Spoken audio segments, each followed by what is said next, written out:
ময়মনসিংহের ফুলবাড়িয়ায় আলম এশিয়া পরিবহনের একটি বাসে আগুন দিয়েছে দুর্বৃত্তরা। এ সময় বাসের ভেতরে থাকা চালক জুলহাস নিহত হয়েছে। সোমবার রাত ৩টার দিকে ফুলবাড়িয়া পৌরসভার ভালুকাজান বাজারে পেট্রোল পাম্পের সামনে ঘটনা ঘটে। ঘটনার বিস্তারিত জানাতে সরাসরি যুক্ত হচ্ছেন সহকর্মী বাবুল হোসেন। বাবুল, ঠিক কিভাবে আগুনের এই ঘটনা ঘটলো কিছু জানতে পেরেছেন কিনা এবং কেউ এখনো শনাক্ত হয়েছে কিনা এ পর্যন্ত? এবং একজন নিহতের ঘটনা আমরা জানি, বাস চালক যিনি ছিলেন জুলহাস, তো এছাড়া কোনো হতাহতের ঘটনা ঘটেছে কিনা সেটিও জানাবেন। দুজন যাত্রী ছিলেন, একজন শারমিন সুলতানা এবং তার ছেলে শাহিদ। যেহেতু ভোর ৩টার দিকে এই অগ্নিকাণ্ডের এই দুর্বৃত্তদের আগুন দেওয়ার ঘটনাটি ঘটে, তারা চালকের অনুরোধে তারা ভোরবেলা আসলে সেখান থেকে নেমে তাদের গন্তব্যে যে ফুলবাড়িয়া গ্রামে তাদের যাওয়ার কথা ছিল, কিন্তু এর মধ্যেই বাসটিতে আগুন ধরে যাওয়ার পর তার যে ছেলে শাহিদ নেমে যায় এবং যে তার যে মা শারমিন সুলতানা তিনি বাসের ভেতরেই তিনি এই জীবন বাঁচাতে লাফিয়ে পড়েন এবং সেই লাফিয়ে পড়ার সময় তিনি আসলে আহত হন এবং পরে তাকে স্থানীয়রা উদ্ধার করে ঢাকা একটি হাসপাতালে নিয়ে গিয়েছেন এমন কথা জানিয়েছেন।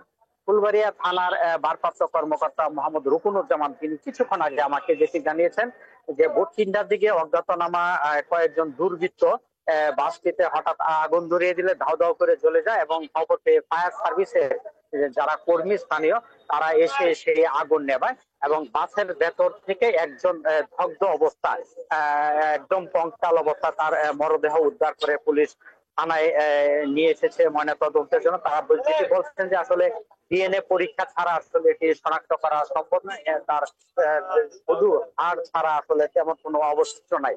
তো আমরা যেটি দেখেছি যে যেটি থানার ওসি যেটি জানিয়েছেন যে বাসের চালকের নাম জুলহাস, তার বাড়ি স্থানীয় কোয়ারচালা গ্রামে।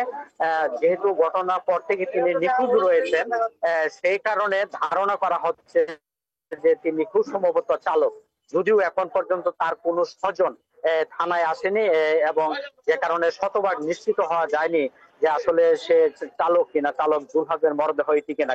তার স্বজনরা আসার পরে যদি শনাক্ত করে তাহলেই আসলে নিশ্চিত করে বলতে পারবে। আমরা দেখেছি যে পুলিশের ঊর্ধ্বতন কর্মকর্তারা এরই মধ্যে থানায় আসছেন এমন খবর রয়েছে এবং প্রশাসনের কর্মকর্তা যারা তারাও থানায় আসছেন।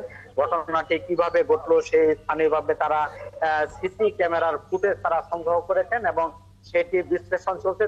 এভাবে হয়তো আসলে দুর্বৃত্তদের শনাক্ত করার একটি চেষ্টা যেটি সেটি হয়তো তারা সেভাবে তারা শনাক্ত করতে পারবেন। তো আমরা ঘটনার পর যেটি দেখেছি যে আগুন দেওয়ার যে বাসটি সেটি ওই থানার সামনে এই মুহূর্তে নিয়ে রাখা হয়েছে। এখানে অসংখ্য মানুষ এই থানার সামনে এসে ভিড় করেছেন। তারা আসলে এটি কোনোভাবে মেনে নিতে পারছেন না যে দুর্বৃত্তরা এইভাবে ভোর রাতে আগুন দিয়ে একটি বাসকে পুড়িয়ে দিয়েছেন। এটি ময়মনসিংহের একটি প্রথম ঘটনা বলা যায় যে 5ই আগস্টের পর দুর্বৃত্তরা যে আগুন দিয়ে বাস পুড়িয়ে দিয়েছে এটি প্রথম ঘটনা। সেই কারণে নানা শ্রেণীর মানুষ যারা এখানে এসেছেন তারা অনেকটা এই বিষয়ে হতবাক। বাবুল হোসেন, আপনি আছেন সেখানে, পরবর্তীতে আবারও সংবাদ সংযোগে আমরা যুক্ত হয়ে আপনার কাছ থেকে সেখানকার আপডেট জেনে নিব। ধন্যবাদ যুক্ত হওয়ার জন্য।